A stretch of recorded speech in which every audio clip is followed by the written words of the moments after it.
আজকে এসছি আমার নিজের বাড়িতে, মানে আমার জন্মস্থান, যেখানে আমি এতটা বছর কাটিয়েছি। আসার পর আমার বন্ধুর দল সব চলে এসছে। বন্ধুর দল বলতে আমার ভাই বোনেদের কথা বলছি। ওদের সঙ্গে ছোটবেলা থেকে বন্ধুর মতোই ঘোরাফেরা করি। এলে তো ওরা খুব খুশি হয়, আর ওদেরকে পেয়েও আমি খুব খুশি। আর এখানে এলেই ওদের সঙ্গে আনন্দ করতে করতে সময়টা কেটে যায়। যাই হোক, আমি এসছি বলে পূজা আমাকে আচার বানিয়ে খাওয়াচ্ছে, আর আমার সঙ্গে আছে জিৎ। আর আমরা ছোটবেলা থেকে ভিডিও বানাতে খুব ভালোবাসতাম।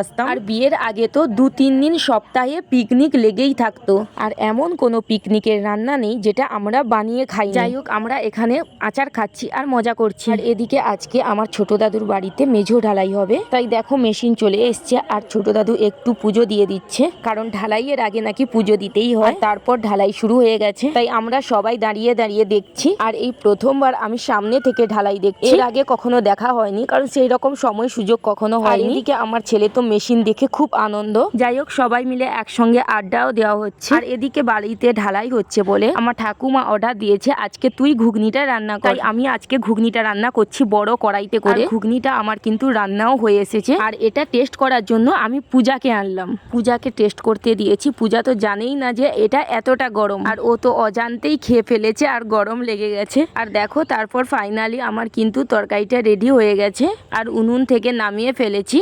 আর রান্না করার পর আবার চলে এলাম এখানে। রান্না করতে করতে এতটা গরম লাগছিল যে ফ্রিজে গিয়ে হামলা করি। ফ্রিজের ভেতরে দেখি ভাই কি ঠান্ডা রেখেছে। তারপর দেখি একটা আইসক্রিমের বক্স রাখা, আর আরো দেখি ফ্রিজের ভেতরে ভাই একটা চকলেট রেখেছে।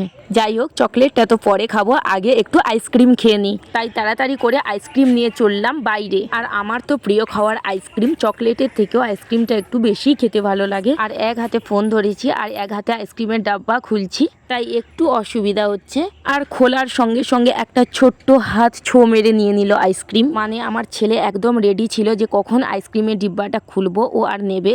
আর এই আইসক্রিমটা টেস্ট করে দেখলাম, সত্যি দারুণ খেতে। আর আইসক্রিমটার এত টেস্ট ছিল যে মনে হচ্ছে একাই পুরোটা শেষ করে দিই। যাই হোক, আইসক্রিম খাওয়া শেষ করে পূজাকে আর জিৎকে বললাম চল একটু বেরিয়ে আসি। আর এরপর আমার 3 জন মিলে গেলাম একটু বেড়াতে যাওয়ার পথে সাইডের গাছগুলো এত সুন্দর লাগছে দেখতে। ঠান্ডা ঠান্ডা হাওয়া বইছে, আর আকাশেও তো খুব মেঘও উঠেছে। তাই পূজাকে বললাম তাড়াতাড়ি চল একটু বেরিয়ে চলে আসি। আর এটা দেখো, এটা হলো আমাদের বাড়ির পুকুর। এখানে এলে সত্যি মনটা ভালো হয়ে যায়, কারণ অনেক পুরনো স্মৃতি জড়িয়ে আছে এর সঙ্গে। কেমন হাওয়া বইছে তো সেটা দেখতেই পাচ্ছ। আর দেখো, বলতে বলতে কিছুটা সময় পর বৃষ্টি চলে এলো। এখনো ঢালাই শেষ হয়নি, বৃষ্টি শুরু হয়ে গেছে। তাই তাড়াহুড়ো করে প্লাস্টিক গুলো ভালো করে ঢাক্কান দিয়ে দিচ্ছে। আর এদিকে বাইরে বৃষ্টি হচ্ছে বলে আমার 4 মূর্তি গল্পে ব্যস্ত। আর কিছুটা সময় পার হওয়ার পর আবার শুরু হয়ে গেছে ঢালাই, কারণ সন্ধ্যাও হতে যায়, তাড়াতাড়ি করে কাজটা শেষ করতে হবে। কতটা বৃষ্টি হচ্ছে তো দেখতেই পাচ্ছ, কারণ ছাতা নিয়ে দাঁড়িয়ে আছে আমার একজন দাদু। ফাইনালি ঢালাইটা শেষ হওয়ার পর সবাই খেতে বসে পড়েছে।